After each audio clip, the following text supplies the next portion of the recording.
17 ఏళ్లలో 14 ప్రభుత్వాలు ఎక్కడైనా సాధ్యమా? కానీ ఇది నేపాల్లో సాధ్యమే. రాజరికం నుంచి ప్రజాస్వామ్యం వైపు కొట్లాడి అడుగులు వేసి అవినీతి పెరిగిందని చెప్పి మళ్ళీ రాజరికమే కావాలని ఉద్యమాలు చేస్తూ ఇప్పుడు సోషల్ మీడియా బ్యాన్ పై కదం తొక్కి పార్లమెంటుకు నిప్పు పెట్టి ప్రధానిని గద్దె దిగేలా చేసి నేపాల్ ఏం సాధించింది? ఎటు వెళ్తుంది? పక్కనున్న భూటాన్ ప్రశాంతంగా ఉంటే నేపాల్ మాత్రం నిత్య కల్లోలంగా ఎందుకు తయారైంది?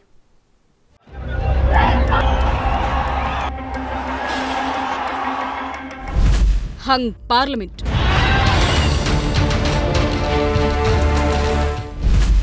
సంకీర్ణ ప్రభుత్వాలు,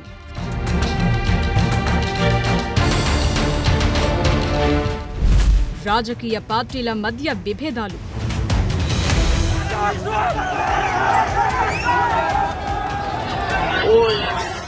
2008 నుంచి 2025 దాకా ఏకంగా 17 ఏళ్లలో 14 ప్రభుత్వాలు మారాయంటే అక్కడ అన్‌స్టెబిలిటీ ఎలా ఉంటుందో అర్థం చేసుకోవచ్చు.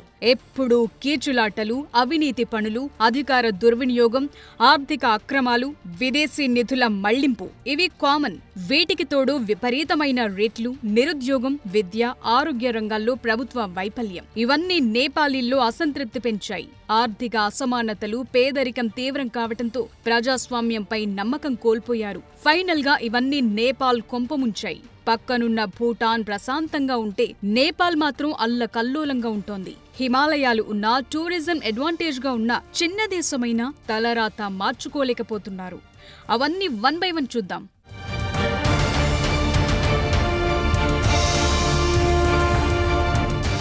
హిమాలయ రాజ్యం ప్రాచీన ఆలయాలకు నెలవు, పోరాట యోధులున్న దేశం, ఆకాశాన్ని తాకుతున్నాయా అన్నట్లుగా ఉండే శిఖరాలు, రఫ్గా 3 కోట్లుండే జనాభా. సో పకడ్బందీగా డెవలప్ చేసుకోవచ్చు. కానీ అలా జరగటం లేదు. అదే సమస్య. ఇది ప్రజల్లో ఉంది, పాలకుల్లో ఉంది. కారణం, రాజరికం నుంచి ప్రజాస్వామ్యం వస్తే అవినీతి తగ్గుతుంది, ప్రజలు ఎన్నుకున్న ప్రభుత్వంతో పనులు చేయించుకోవచ్చు అని పోరాటాలు చేశారు. సీన్ కట్ చేస్తే అవినీతి విపరీతంగా పెరిగిపోవటంతో ఒక దశలో రాజరికమే బెటర్ అన్నట్లుగా పోరాటాలు జరిగాయి. ఇప్పుడు ఏకంగా ప్రభుత్వమే పతనమైన పరిస్థితి.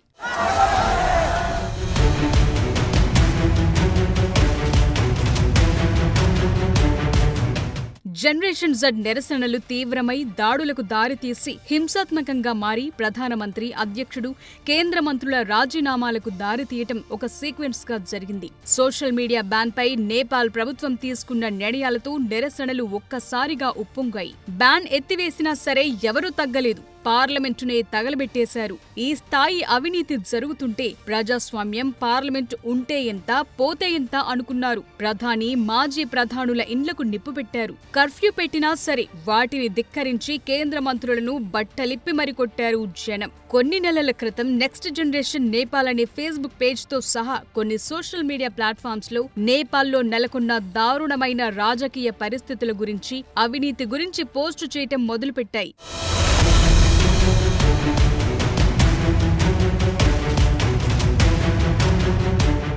ఎక్కువ మంది 1996 నుంచి 2012 మధ్య జన్మించిన వారే నిరసనల్లో పాల్గొంటున్నారు. వీళ్లను జనరేషన్ Z గా పిలుస్తున్నారు. 2008 నుంచి నేపాల్ ప్రజాస్వామ్య దేశంగా మారినప్పటి నుంచి కథ మారింది.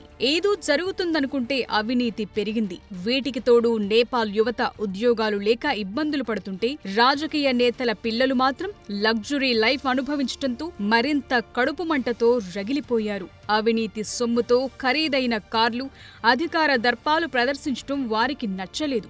అందుకే సోషల్ మీడియాలో నెపో బేబీస్, నెపో కిడ్స్ పేరుతో హ్యాష్ ట్యాగ్లు ట్రెండింగ్ అయ్యాయి.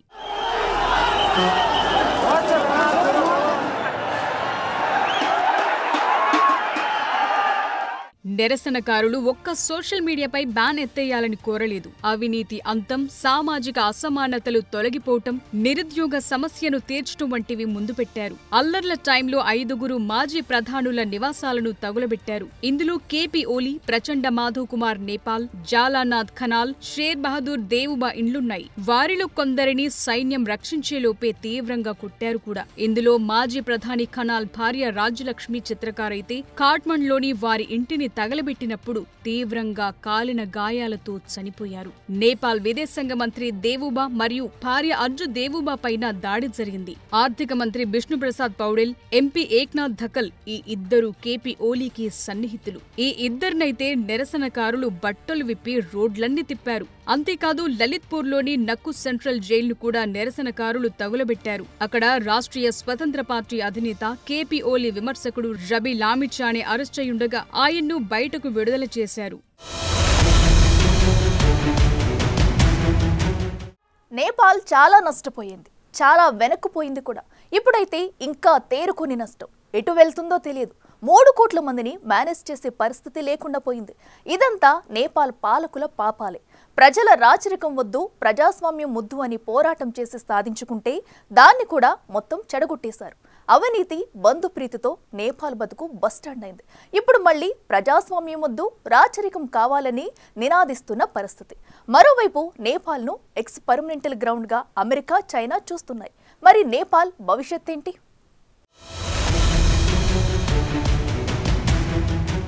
ఇప్పుడు నేపాల్కు పాలకులంటూ ఎవరూ లేరు. అంతా ఆర్మీ చేతుల్లోనే ఉంది. ఇక దశ దాటితే ఆర్మీ కూడా ఏం చేయలేని పరిస్థితి. ఇప్పుడు రాజకీయ నేతలతో నెగోషియేషన్ చేసి నిరసనకారులను శాంతింపజేసి కథ ముందుకు తీసుకెళ్లడం ఆర్మీ బాధ్యతగా కనిపిస్తోంది. అదే సమయంలో అధికారాన్ని ఆర్మీ టేక్ ఓవర్ చేసుకునే పరిస్థితి లేదు. నేపాల్లో విపక్ష నేతలు బాలిన్ షా, ఆర్ఎస్పీ నాయకుడు లామిచాని జెన్జెడ్ నిరసనకారులకు మద్దతు ప్రకటించారు.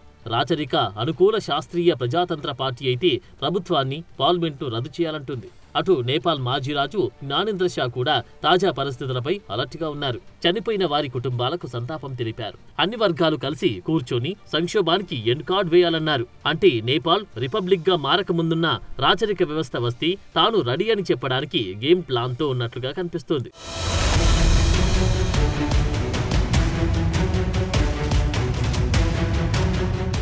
నేపాల్లో హింసాత్మక పరిస్థితులపై భారత్ కూడా అలర్ట్గా ఉంటుంది. అక్కడ చిక్కుకున్న మన వాళ్లను వెనుక రప్పిస్తున్నారు. భద్రతా వ్యవహారాలపై కేబినెట్ కమిటీ మీటింగ్లో నేపాల్లో జరిగిన పరిణామాలపై చర్చించారు. నేపాల్లో హింస హృదయ విదారకంగా ఉందని, నేపాల్ స్థిరత్వం, శాంతి, శ్రేయస్సు తమకు అత్యంత ముఖ్యమైనవని ప్రధాని అన్నారు. నేపాల్కు నిజమైన మిత్రదేశంగా మనమే ఉన్నా ఆ దేశం అటు చైనాకు దగ్గరగా ఉంది. మొన్నటికి మొన్న ఎస్సీఓ సమ్మిట్లో చైనా అధ్యక్షుడితో కేపీ ఓలీ ఫోటో కూడా దిగారు. అంతలోనే గద్దె దిగిపోవాల్సి వచ్చింది.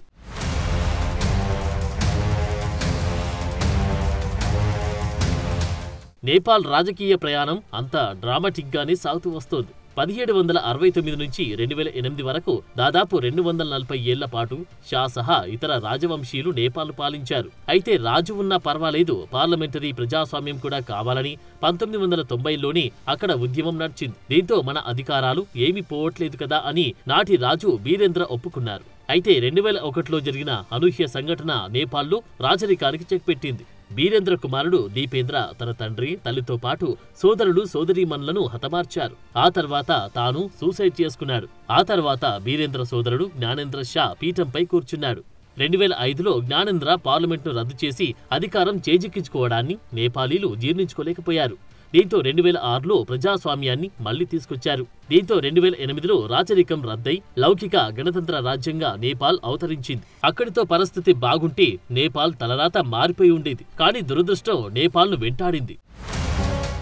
నేపాల్లో ప్రజాస్వామ్యం వచ్చినా అధికార మార్పిడి రెగ్యులర్ గా కనిపించింది. దీంతో ప్రజల్లో ప్రస్తుతమున్న పార్టీలపై అసహనం మొదలైంది. హాంగ్ పార్లమెంట్ రావడం, సంకీర్ణ ప్రభుత్వాలు ఏర్పడడం, నేపాలీలు కూడా ఒక పార్టీకి ఫుల్ గా సపోర్ట్ ఇవ్వకపోవడం, ఇవన్నీ రాజకీయ అస్థిరతకు కారణమయ్యాయి. అవినీతి పెరిగింది, ఆర్థిక కష్టాలు వెంటాడాయి. దీంతో ఈ మధ్య రాచరికాన్ని పునరుద్ధరించాలంటూ ఆందోళనలు కూడా చేశారు. ఈ నిరసనలకు రాష్ట్రీయ ప్రజాతంత్ర పార్టీ సారథ్యం వహించింది. నాడు కాఠ్మాండులో జరిగిన హింసాత్మక ఘటనల వెనుక మాజీ రాజు జ్ఞానేంద్ర షా హస్తముందని కేపీ శర్మ ఓలీ ఆరోపించారు. ఈ ఘటనను తీవ్రవాద చర్యగా చెప్పారు. స్వార్థ ప్రయోజనాల కోసం జ్ఞానేంద్ర షా ప్రజల మధ్య విభజన తీసుకొస్తున్నారన్నారు.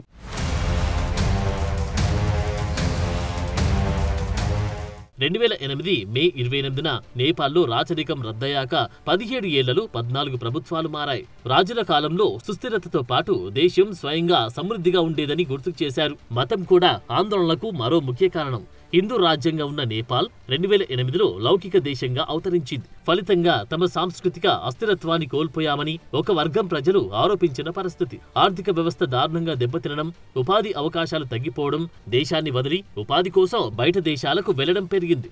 నేపాల్ మాజీ రాజు జ్ఞానేంద్ర ఉత్తరప్రదేశ్ ముఖ్యమంత్రి యోగి ఆదిత్యనాథ్తో గతంలో భేటీ అయ్యారు. ఆ ఫోటోలు నేపాల్లో వైరల్ కూడా అయ్యాయి. రాచరికం స్థిరత్వాన్ని, హిందూ గుర్తింపును తిరిగి తెస్తుందనే భావన పెరిగింది. నేపాల్ జనాభాలో 3వ వంతు 35 ఏళ్లలోపు వాళ్లే ఉన్నారు. దీంతో అక్కడ టాపిక్ ఏదైనా గరంగరంగా ఉంటుంది. ఏ వ్యతిరేక నిర్ణయం తీసుకున్నా రియాక్షన్ వెంటనే వస్తూ ఉంటుంది. ఇప్పుడు అలాగే జరిగింది.